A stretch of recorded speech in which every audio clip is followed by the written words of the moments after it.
பார்ட்னர்ஷிப்ல question பார்க்கலாம். யூடியூப்ல டீட்டெயில்டாக சம் போட்டிருக்கேன். ஓகே, இப்போ பிரீஃபாக பார்க்கலாம். 3 பார்ட்னர்ஸ், ரேஷியோ கொடுத்துட்டாங்க. அதில் ஃபர்ஸ்ட் பார்ட்னர் டைட்.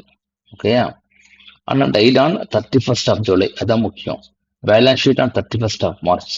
அப்போ April, May, June and July, அந்த ஜூலையும் வரும் 31st July.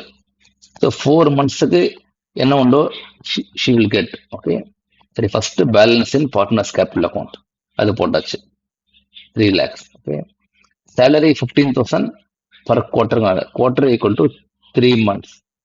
So 15,000 by 3 into 4 போடுங்க.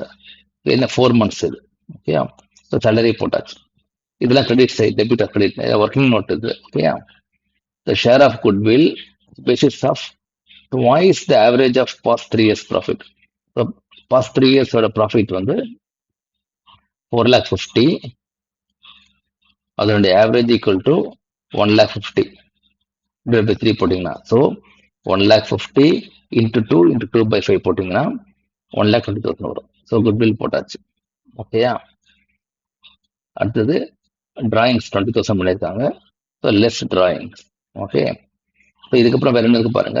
அசட்ஸ்ல ரெகுலர் அசட்ஸ் தான், லைபிலிட்டிஸ்ல ஜென்ரல் ரிசர்வுக்கு that goes to old partners in old ratio. So general reserve 50,000 into 2 by 5. ஓகேயா, ஸோ ஃபைனலா இவங்க டைட் ஆன் 31st மார்ச்னால profit until death also is eligible. ஓகேயா, ஸோ ஷேர் ஆஃப் ப்ராஃபிட் வந்து 1,50,000 is based on last year 2021-22 into 4/12, அதாவது 4 months into 2 by 5 ratio 20,000. So due to Trisha எக்ஸிக்யூட்டிவ்னு போட்டுருங்க 4,60,000. ஓகேயா, ஸோ ஒர்க்கிங் இப்போ கிளியராக தெரியுது. Okay, thank you.